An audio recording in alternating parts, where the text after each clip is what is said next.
Punjabi radio USA ਸੁਣ ਰਹੇ ਸਾਰੇ ਮਾਣਯੋਗ ਅਤੇ ਸਤਿਕਾਰ ਸਰੋਤਿਆਂ ਨੂੰ ਪਿਆਰ ਸਤਿਕਾਰ ਸਹਿ ਨਿੱਘੀ ਜਿਹੀ ਸਤਿ ਸ਼੍ਰੀ ਅਕਾਲ। ਸਭ ਨੂੰ ਜੀ ਆਇਆਂ ਨੂੰ ਆਖਦੇ ਹਾਂ। ਸੋ ਪ੍ਰੋਗਰਾਮ ਖਬਰ ਤੇ ਨਜ਼ਰ ਦੇ ਵਿੱਚ ਅੱਜ 27 ਜਨਵਰੀ ਦਿਨ ਹੈਗਾ ਜੀ ਸੋਮਵਾਰ। ਆਪਣੇ ਨਾਲ ਜੁੜ ਚੁੱਕੇ ਨੇ ਅੱਜ ਦੇ ਪ੍ਰੋਗਰਾਮ ਦੇ ਵਿੱਚ ਪੰਜਾਬ ਦੀਆਂ ਅਹਿਮ ਖਬਰਾਂ, ਭਾਰਤ ਦੀਆਂ ਅਹਿਮ ਖਬਰਾਂ ਦੇ ਬਾਰੇ ਗੱਲਬਾਤ ਕਰਨ ਦੇ ਲਈ ਜਸਪਾਲ ਸਿੰਘ ਮਾਨ ਜੀ। ਜਸਪਾਲ ਸਿੰਘ ਜੀ ਆਇਆਂ ਨੂੰ ਸਵਾਗਤ ਹੈ। ਸਤਿ ਸ਼੍ਰੀ ਅਕਾਲ ਜੀ। ਜੀ ਮਿਹਰਬਾਨੀ, ਸਤਿ ਸ਼੍ਰੀ ਅਕਾਲ। ਨਾਲ ਦੀ ਨਾਲ ਸਾਰੇ ਸਰੋਤਿਆਂ ਨੂੰ ਵੀ ਪਿਆਰ ਤੇ ਸਤਿਕਾਰ ਭਰੀ ਸਤਿ ਸ਼੍ਰੀ ਅਕਾਲ। ਸਾਡੇ ਅੱਜ ਦੇ ਪ੍ਰੋਗਰਾਮ ਖਬਰ ਤੇ ਨਜ਼ਰ ਨੂੰ ਸਪਾਂਸਰ ਕਰਦੇ ਨੇ ਖਾਲਸਾ ਇੰਸ਼ੋਰੈਂਸ ਏਜੰਸੀ ਵਾਲੇ, ਜਿਨ੍ਹਾਂ ਦੇ ਕੋਲੋਂ ਤੁਸੀਂ ਹਰ ਇੱਕ ਤਰੀਕੇ ਦੀ ਇੰਸ਼ੋਰੈਂਸ ਕਰਵਾ ਸਕਦੇ ਹੋ। ਇੰਸ਼ੋਰੈਂਸ ਬਾਰੇ ਪਤਾ ਕਰਨ ਲਈ ਕਾਲ ਕਰੋ ਨੰਬਰ 408 272 2500 ਦੇ ਉੱਤੇ। ਨਾਲ ਹੀ Krishan Dhanota university, Harminder Samra Sacramento, Gurpal Singh Sandhu Antelope, GN tyre and lube ਵਾਲੇ, ਜਿਨ੍ਹਾਂ ਦੇ ਕੋਲੋਂ ਤੁਸੀਂ truck wash, oil change, air brake ਦਾ ਕੰਮ ਕਰਵਾ ਸਕਦੇ ਹੋ। ਨਵੇਂ ਪੁਰਾਣੇ ਟਾਇਰ ਵਾਜਿਬ ਕੀਮਤਾਂ 'ਤੇ ਖਰੀਦ ਸਕਦੇ ਹੋ। ਸੈਂਟਾਨੈਲਾ ਮਡੇਲਾ ਦੇ ਵਿੱਚ ਲੋਕੇਸ਼ਨ ਨੇ। ਕਾਲ ਕਰ ਸਕਦੇ ਹੋ ਨਿਮਾ ਸਹੋਤਾ 209 277 0113 ਦੇ ਉੱਤੇ। West coast truck driving school Fresno ਵਾਲੇ, ਜਿਹੜੇ ਕਿ ਤੁਹਾਨੂੰ ਟਰੱਕ ਦਾ ਲਾਇਸੈਂਸ ਵਧੀਆ ਸਿਖਲਾਈ ਦੇ ਕੇ ਘੱਟ ਸਮੇਂ 'ਚ ਲੈਣ 'ਚ ਸਹਾਇਤਾ ਕਰਦੇ ਨੇ। ਕਾਲ ਜੀਤ ਅਟਵਾਲ 559 374 4541। ਬਲਜਿੰਦਰ ਸਿੰਘ ਨੇਜਰ ਵੁੱਡਲੈਂਡ, ਸੁੱਚਾ ਸਿੰਘ ਸ਼੍ਰੀ ਮਾਛੀਵਾੜਾ ਸਾਹਿਬ। ਇਹਨਾਂ ਸਾਰਿਆਂ ਦਾ ਬਹੁਤ ਬਹੁਤ ਧੰਨਵਾਦ। ਜੇਕਰ ਤੁਸੀਂ ਜਾਂ ਕੋਈ ਹੋਰ ਕਾਰੋਬਾਰ ਇਸ ਪ੍ਰੋਗਰਾਮ ਨੂੰ ਸਪਾਂਸਰ ਕਰਨਾ ਚਾਹੁੰਦੇ ਨੇ, ਸੰਪਰਕ ਕਰ ਸਕਦੇ ਹੋ ਨੰਬਰ 408 722 7698 ਦੇ ਉੱਤੇ। ਅਗਲੀ ਜਿਹੜੀ ਆਪਾਂ ਗੱਲਬਾਤ ਜਸਪਾਲ ਜੀ ਜਿਹੜੀ ਸ਼ੁਰੂਆਤ ਕਰਦੇ ਹਾਂ, ਕਹਿੰਦੇ GNU ਯੂਨੀਵਰਸਿਟੀ ਵਿੱਚ ਲੱਗਣ ਨਹੀਂ ਦਿੱਤਾ ਉਸ ਪ੍ਰੋਫੈਸਰ। ਆਵਾਜ਼ ਆ ਰਹੀ ਹੈ?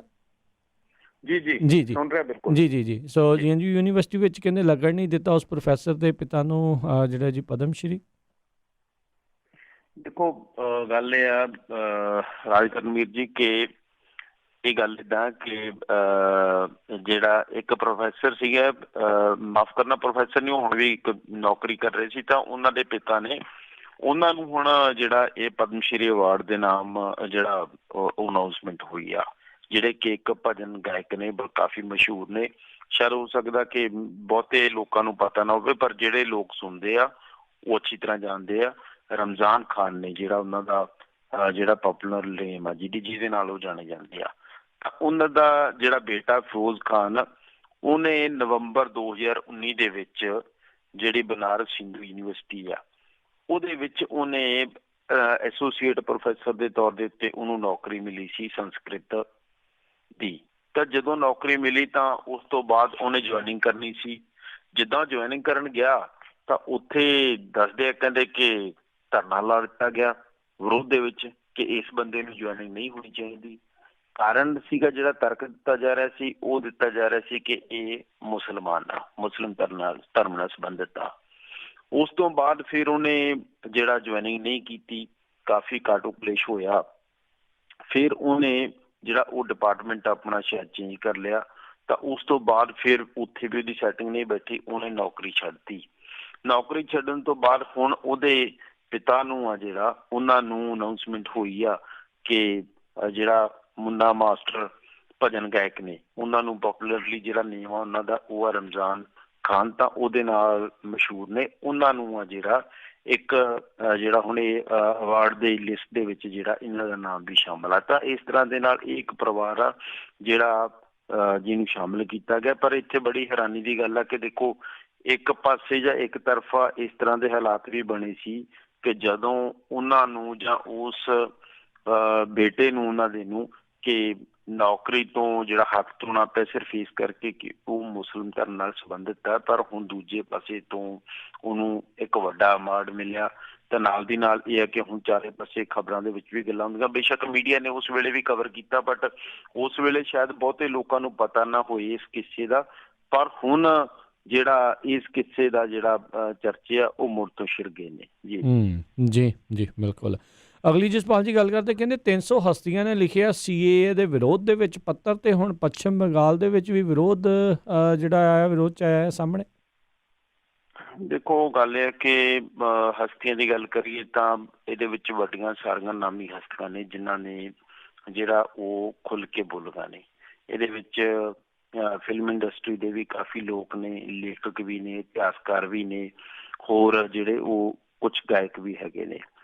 ਇਹ ਸਾਰੇ ਲੋਕ 300 ਦੇ ਆਸ ਪਾਸ ਆ ਜਿਹੜੀਆਂ ਕਿ ਹਾਈ ਪ੍ਰੋਫਾਈਲ ਪਰਸਨੈਲਿਟੀਜ਼ ਨੇ ਜਾਂ ਜਿਨ੍ਹਾਂ ਨੂੰ ਸਾਡੇ ਆਮ ਲੋਕ ਜਾਣਦੇ ਨੇ।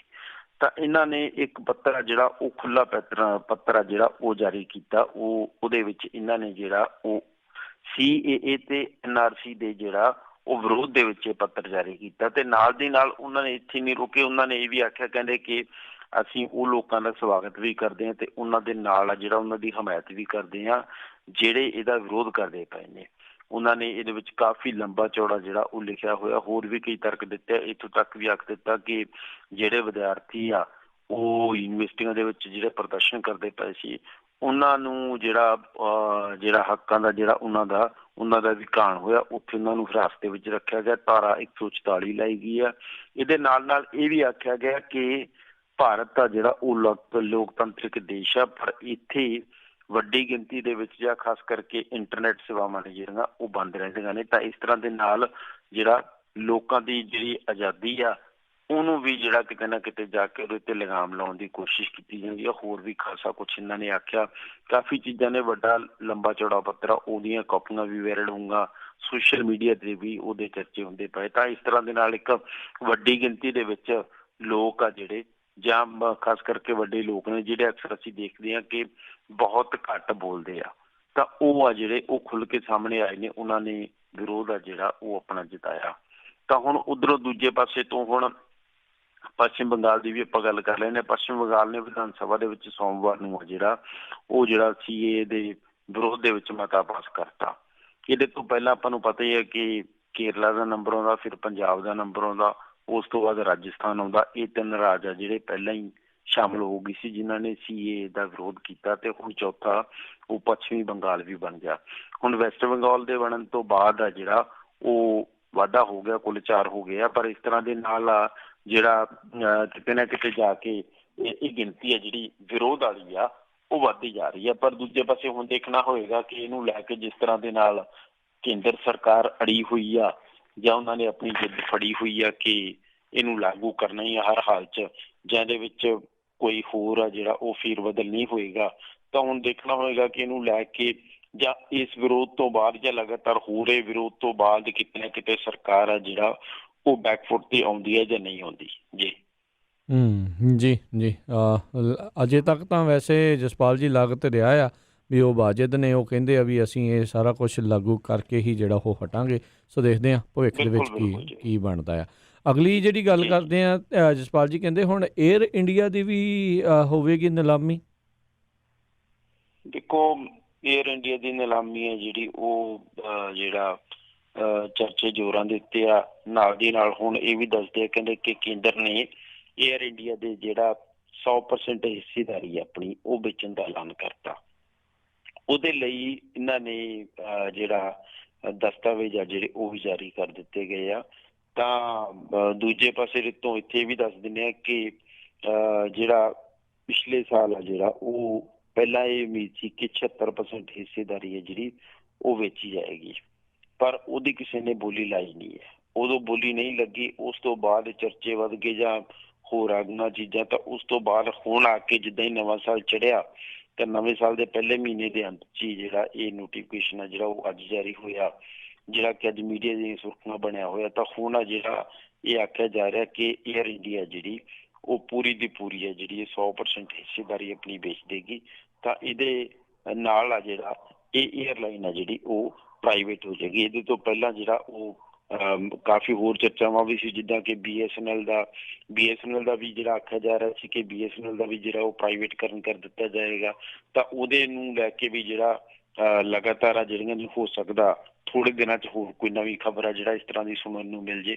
ਤਾਂ ਹੁਣ ਜਿਹੜਾ ਇਹਨੂੰ ਲੈ ਕੇ ਡੈਡਲਾਈਨ ਵੀ ਇੱਕ ਡਿਕਲੇਅਰ ਕਰ ਦਿੱਤੀ ਗਈ ਹੈ ਏਅਰ ਇੰਡੀਆ ਨੂੰ ਲੈ ਕੇ। 17 ਮਾਰਚ ਤੱਕ ਜਿੰਨੇ ਵੀ ਬੰਦੇ ਇੱਛੁਕ ਨੇ ਉਹ ਜਿਹੜੇ ਨੋਮੀਨੇਸ਼ਨ ਆ ਜਾਂ ਆਪਣੇ ਫਾਰਮ ਆ ਜਿਹੜੇ ਉਹ ਫਿਲ ਕਰਨਗੇ। ਤਾਂ ਹੁਣ ਉਸ ਤੋਂ ਬਾਅਦ ਇਹਦੇ ਉੱਤੇ ਜਿਹੜਾ ਉਹ ਇਹਨੂੰ ਪ੍ਰਾਈਵੇਟ ਕਰ ਦਿੱਤਾ ਜਾਏਗਾ। ਪਰ ਦੇਖਣਾ ਹੋਏਗਾ ਕਿ ਇਹਨੂੰ ਲੈ ਕੇ ਕਿਸੇ ਤਰ੍ਹਾਂ ਦੀ ਜਿਹੜਾ ਕੋਈ ਆਖਿਆ ਜਾਏ ਕਿ ਕੋਈ ਪਾਰਟੀ ਜਾਂ ਕੋਈ ਧਿਰ ਜਿਹੜਾ ਉਹ ਸਰਕਾਰ ਦੇ ਖਿਲਾਫ ਵੀ ਜਾਂਦਾ, ਕਿਸੇ ਕੋਰਟ 'ਚ ਜਾਂਦਾ, ਜਾਂ ਕਿਤੇ ਕੁਛ ਹੋਰ ਕੋਈ ਇਸ ਤਰ੍ਹਾਂ ਦੀ ਟੈਕਨੀਕਲ ਜਿਹੜਾ ਪੱਖ ਸਾਹਮਣੇ ਰੱਖਦਾ, ਉਹ ਵੀ ਦੇਖਣ ਵਾਲਾ ਹੋਏਗਾ।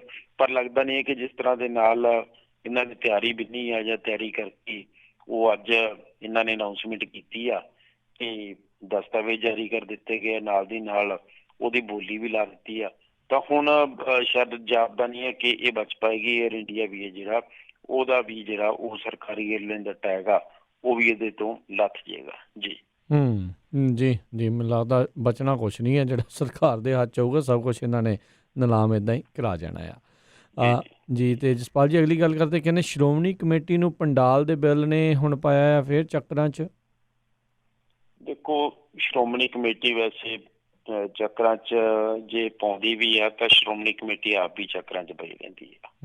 ਸ਼੍ਰੋਮਣੀ ਕਮੇਟੀ ਦਾ ਜਿਹੜਾ ਪਿਛਲੇ ਸਾਲ ਪ੍ਰਕਾਸ਼ ਪੁਰਬ ਮਨਾਇਆ ਸੀ ਬਾਬੇ ਨਾਨਕ ਦਾ, ਜਿੱਦਾਂ ਹੀ ਇਹਨਾਂ ਨੇ ਜਿਹੜਾ ਉਹ 550 ਸਾਲਾ ਪ੍ਰਕਾਸ਼ ਪੁਰਬ ਮਨਾਇਆ, ਤਾਂ ਪਹਿਲਾਂ ਮਨਾਉਣ ਤੋਂ ਪਹਿਲਾਂ ਦੇਖੋ ਕਿੰਨੀਆਂ ਖਬਰਾਂ ਬਣੀਆਂ ਲਗਾਤਾਰ ਆ, ਜਿਹੜਾ ਉਹ ਕਿੰਨੀ ਦੋਨੇ ਤਰ੍ਹਾਂ ਦੀ, ਬੇਸ਼ੱਕ ਸਰਕਾਰ ਦੂਜੇ ਪਾਸੇ ਸ਼੍ਰੋਮਣੀ ਕਮੇਟੀ ਸੀ, ਲਗਾਤਾਰ ਆ ਜਿਹੜਾ ਉਹ ਦੋਨਾਂ ਦੀ ਹੈ ਜਿਹੜੀ ਥੂ ਬਹੁਤ ਹੋਈ ਆ, ਕਿਉਂਕਿ ਲੋਕਾਂ ਨੇ ਜਾਂ ਆਮ ਬੰਦਿਆਂ ਨੇ ਬੜਾ ਜਿਹੜਾ ਇਹਨਾਂ ਦੇ ਉੱਤੇ ਸਵਾਲ ਚੁੱਕੇ ਕਿ ਇੱਕ ਸਟੇਜ ਸਾਂਝੀ ਲਾ ਲਓ, ਇੰਨਾ ਖਰਚਾ ਜਾਂ ਇੰਨਾ ਬੋਝ ਨਾ ਪਾਇਆ ਜਾਵੇ ਜਾਂ ਪੈਸਾ ਬਚਾਇਆ ਜਾਵੇ।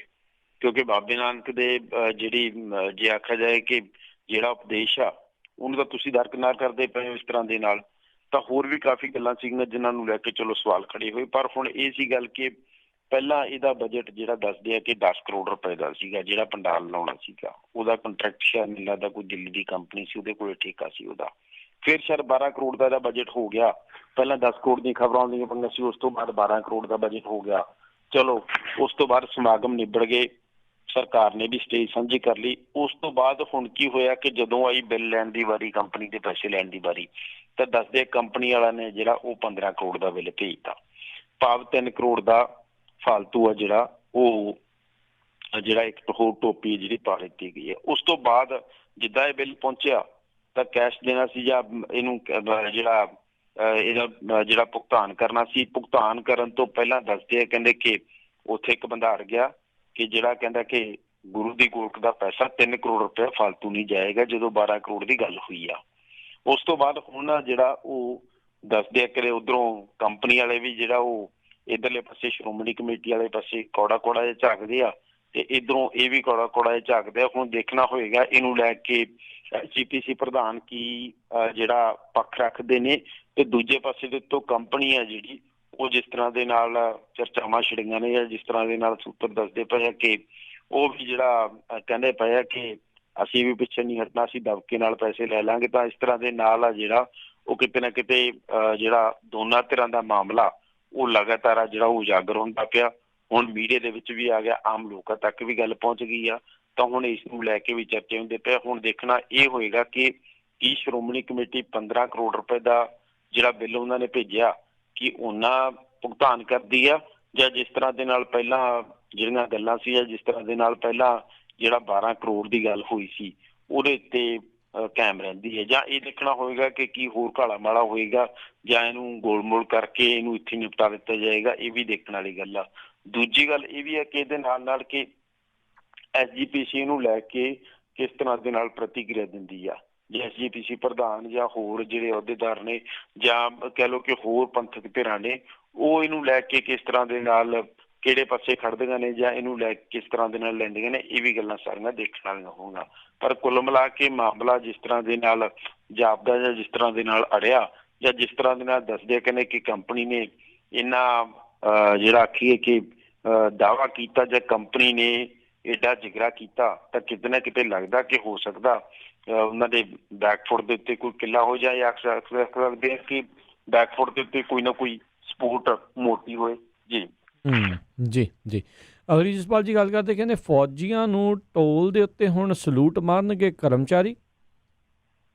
ਦੇਖੋ, ਫੌਜੀਆਂ ਨੂੰ ਸਲੂਟ ਮਾਰਨ ਦੀ ਗੱਲ ਇਹ ਆ, ਜੇ ਗੱਲ ਕਰੀਏ ਤਾਂ ਰਾਜਕਰਨਵੀਰ ਜੀ ਕਿ ਸਾਡੇ ਇੱਧਰ ਤਾਂ ਜਦੋਂ ਟਰੱਕ ਲੰਘਦੇ ਨੇ ਤਾਂ ਬੱਚੇ ਅਕਸਰ ਹੀ ਸਲੂਟ ਮਾਰਦੇ ਆ। ਬੱਚੇ ਛੱਡੋ, ਸਿਆਣੇ ਬਿਆਣੇ ਵੀ ਜਿਹੜਾ ਖੁਸ਼ ਹੋ ਜਾਂਦੇ ਜਾਂ ਆਮ ਲੋਕ ਆ ਕਿਤੇ ਨਾ ਕਿਤੇ ਫੌਜੀਆਂ ਦੇ ਲਈ ਬੇਸ਼ੱਕ ਇੱਜ਼ਤ ਜ਼ਰੂਰ ਆ ਜਾਂ ਬੇਸ਼ੱਕ ਉਹਨਾਂ ਦੇ ਲਈ ਸਤਿਕਾਰ ਜ਼ਰੂਰ ਆ, ਪਰ ਜਿਸ ਤਰ੍ਹਾਂ ਦੇ ਨਾਲ ਆਰਮੀ ਦੇ ਵਿੱਚ ਜਾਂ ਖਾਸ ਕਰਕੇ ਫੌਜ ਦੇ ਵਿੱਚ ਜਿਸ ਤਰ੍ਹਾਂ ਦੀਆਂ ਖਬਰਾਂ ਸਾਹਮਣੇ ਆ ਜਾਂਦੀਆਂ ਨੇ ਜਾਂ ਜਿਸ ਤਰ੍ਹਾਂ ਦੇ ਨਾਲ ਉੱਥੇ ਜਿਹੜਾ ਹੋਰ ਗੱਲਾਂ ਸਾਹਮਣੇ ਆ ਜਾਂਦੀਆਂ, ਫਿਰ ਕਈ ਵਾਰੀ ਸਵਾਲ ਵੀ ਖੜੇ ਹੋ ਜਾਂਦੇ ਆ।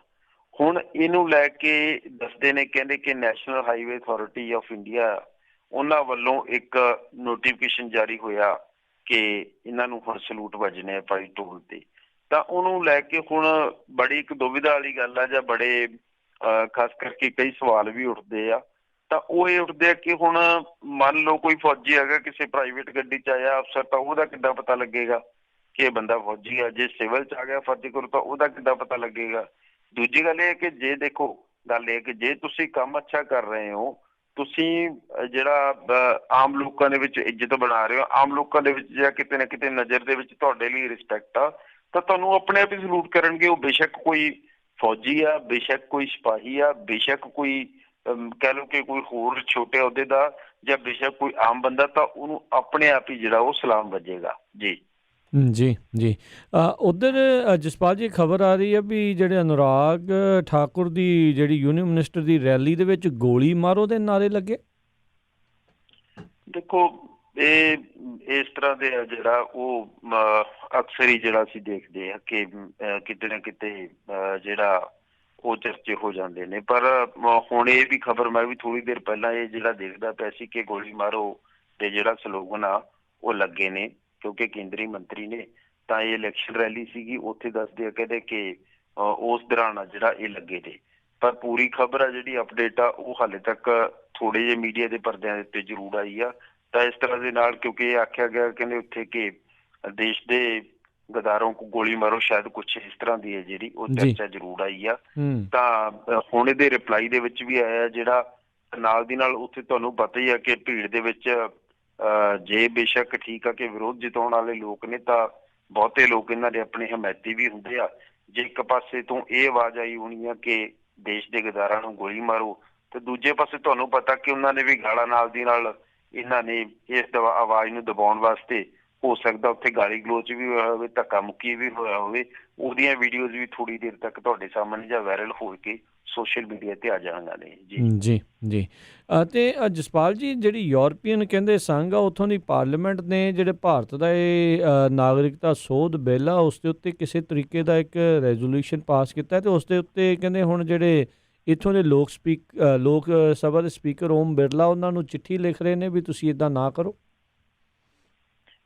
ਦੇਖੋ, ਇਹ ਵੀ ਜਿਹੜਾ ਚਰਚਾ ਹੈ ਕਿ ਇਹਨੂੰ ਲੈ ਕੇ ਅਲੱਗ-ਅਲੱਗ ਤਰ੍ਹਾਂ ਦੇ ਸਾਈਡ ਤੋਂ ਆ। ਜਿਹੜਾ ਇਕੱਲਾ ਯੂਰਪੀਅਨ ਸੰਘ ਨਹੀਂ ਜਾਂ ਯੂਰਪੀਅਨ ਪਾਰਲੀਮੈਂਟ ਨੇ ਹੀ ਨਹੀਂ, ਕਸ਼ਮੀਰ ਦੇ ਹੱਕ 'ਚ ਵੀ ਇਸ ਤੋਂ ਪਹਿਲਾਂ ਉਹਨਾਂ ਨੇ ਵੋਟਿੰਗ ਕੀਤੀ ਆ, ਜਾਂ ਹੋਰ ਵੀ ਕਈ ਜਗ੍ਹਾ ਦਿੱਤੇ ਆ। ਦੇਖੋ, ਜਿਹੜਾ ਥੋੜ੍ਹੀ ਦੇਰ ਪਹਿਲਾਂ ਮੈਂ ਇੱਕ ਹੋਰ ਵੀ ਇਸੇ ਤਰ੍ਹਾਂ ਦੀ ਖਬਰ ਪੜ੍ਹਦਾ ਪਿਆ ਸੀ ਕਿ ਕਸ਼ਮੀਰ ਦੇ ਵਿੱਚ ਜਦੋਂ ਦੀ ਧਾਰਾ 370 ਲੱਗੀ ਆ, ਉਦੋਂ ਦਾ ਉੱਥੇ 86% ਆ ਜਿਹੜਾ ਉਹ ਲੋਕਾਂ ਦਾ ਜਾਂ ਟੂਰਿਜ਼ਮ ਆ ਜਿਹੜਾ ਧੰਦਾ ਉਹ ਚੌਪਟ ਹੋ ਗਿਆ। ਭਾਵ ਕਿ 14% ਹੀ ਰਹਿ ਗਿਆ, ਕੁਛ ਵੀ ਨਹੀਂ ਰਹਿ ਗਿਆ। ਤਾਂ ਇਸ ਤਰ੍ਹਾਂ ਦੇ ਨਾਲ ਆ ਜਿਹੜਾ ਜੰਮੂ ਕਸ਼ਮੀਰ ਨੂੰ ਲੈ ਕੇ ਜਾਂ CAA ਨੂੰ ਲੈ ਕੇ, ਇਹਨਾਂ ਨੂੰ ਲੈ ਕੇ ਜਿਹੜਾ ਉਹ ਅਲੱਗ-ਅਲੱਗ ਤਰ੍ਹਾਂ ਦੇ ਨਾਲ, ਜਾਂ ਖਾਸ ਕਰਕੇ ਪੂਰੀ ਦੁਨੀਆ ਦੇ ਵਿੱਚ ਜਿੱਥੇ ਕਿਤੇ ਵੀ ਜਿਹੜਾ ਇਨਸਾਨੀਅਤ ਕਾਇਮ ਆ, ਜਾਂ ਕਿਤੇ ਨਾ ਕਿਤੇ ਜਿੱਥੇ ਕਿਤੇ ਵੀ ਆਵਾਮ ਦੀ ਗੱਲ ਹੁੰਦੀ ਆ, ਉੱਥੋਂ ਹਰ ਇੱਕ ਜਗ੍ਹਾ ਦੇ ਉੱਤੋਂ ਇਸ ਬਿੱਲ ਦਾ ਜਿਹੜਾ ਉਹ ਵਿਰੋਧ ਆ ਉਹ ਹੁੰਦਾ ਪਿਆ। ਤਾਂ ਹੁਣ ਇਹ ਵੀ ਜਿਹੜਾ ਦੱਸਦੇ ਨੇ ਕਿ ਥੋੜ੍ਹੀ ਦੇਰ ਪਹਿਲਾਂ ਹੀ ਖਬਰਾਂ ਜਿਹੜੀਆਂ ਉਹ ਨਸ਼ਰ ਹੋਈਆਂ ਨੇ, ਜਾਂ ਥੋੜ੍ਹੀ ਦੇਰ ਪਹਿਲਾਂ ਹੀ ਜਿਹੜਾ ਉਹ ਅਪਡੇਟਸ ਹੋਈਆਂ ਨੇ, ਤਾਂ ਉਹਨਾਂ ਨੂੰ ਲੈ ਕੇ ਜਿਹੜਾ ਇਹ ਆਖਿਆ ਜਾ ਰਿਹਾ, ਕਹਿੰਦੇ ਕਿ ਜਿਹੜਾ ਇਹ ਯੂਰਪੀਅਨ ਸੰਘ ਆ ਜਾਂ ਯੂਰਪੀਅਨ ਪਾਰਲੀਮੈਂਟ ਆ, ਉਹਨਾਂ ਨੇ ਵੀ ਜਿਹੜਾ ਇਹਨੂੰ ਲੈ ਕੇ ਇੱਕ ਰੈਵੋਲੂਸ਼ਨ ਆ ਜਿਹੜਾ ਉਹ ਉਹਨਾਂ ਨੇ ਦਿੱਤਾ। ਤਾਂ ਉਹਨਾਂ ਦੇ ਵਿੱਚ ਜਿਹੜਾ ਦੋਨੋਂ ਚੀਜ਼ਾਂ ਨੇ, ਜਿਹਦੇ ਵਿੱਚ JNK ਤੇ ਨਾਲ ਦੀ ਨਾਲ ਜਿਹੜਾ ਉਹ CAA ਦਾ ਜਿਹੜਾ ਉਹਨਾਂ ਨੇ ਆਖਿਆ ਕਿ ਇਹਦੇ ਉੱਤੇ ਜਿਹੜਾ ਉਹ ਖਾਸ ਕਰਕੇ ਜਿਹੜਾ ਉਹ ਦੁਬਾਰਾ ਤੋਂ ਚਰਚਿੰਗ ਹੋਣੀ ਚਾਹੀਦੀ ਹੈ। ਨਾਲ ਦੀ ਨਾਲ ਉਹਨਾਂ ਨੇ ਇੱਕ ਡਿਸਕਸ਼ਨ ਤੇ ਇਹਦੇ ਵਾਸਤੇ ਜਿਹੜਾ ਉਹ ਵੋਟਿੰਗ ਵੀਕ ਆ ਜਿਹੜਾ ਇਹਨੂੰ ਦੱਸਿਆ। ਤਾਂ ਇਹ ਜਿਹੜੀ ਅਪਡੇਟ ਹੈ ਇਹਦੇ ਬਾਰੇ ਜੀ। ਤੇ ਬਹੁਤ-ਬਹੁਤ ਜਸਪਾਲ ਜੀ ਤੁਹਾਡਾ ਧੰਨਵਾਦ ਕਰਦੇ ਹਾਂ, ਤੁਸੀਂ ਸਾਡੇ ਨਾਲ ਜੁੜੇ, ਇਹਨਾਂ ਖਬਰਾਂ ਬਾਰੇ ਤੁਸੀਂ ਸਾਨੂੰ ਜਾਣਕਾਰੀ ਦਿੱਤੀਆਂ। ਅਗਲੀ ਵਾਰ ਤੱਕ ਲਈ ਬੜੀ ਮਿਹਰਬਾਨੀ, ਪਿਆਰ ਭਰੀ ਸਤਿ ਸ਼੍ਰੀ ਅਕਾਲ ਜੀ। ਜੀ ਮਿਹਰਬਾਨੀ, ਸ਼ੁਕਰੀਆ ਜੀ। ਦੱਸੋ ਤੇ ਇੱਥੇ ਸਾਡਾ ਅੱਜ ਦਾ ਪ੍ਰੋਗਰਾਮ ਖਬਰ ਤੇ ਨਜ਼ਰ ਸਮਾਪਤ ਹੈ। ਮਿਲਦੇ ਹਾਂ ਅਗਲੀ ਵਾਰ ਤੱਕ ਲਈ। ਮੇਰੇ ਵੱਲੋਂ ਵੀ ਤੁਹਾਨੂੰ ਸਾਰਿਆਂ ਨੂੰ ਪਿਆਰ ਸਤਿਕਾਰ ਸਤਿ ਸ਼੍ਰੀ ਅਕਾਲ। ਜਿਉਂਦੇ ਵਾਸਤੇ ਰਹੋ, ਹੱਸਦੇ ਖੇਲਦੇ ਰਹੋ, ਸੁਣਦੇ ਰਹੋ ਜੀ ਪੰਜਾਬੀ ਰੇਡੀਓ USA।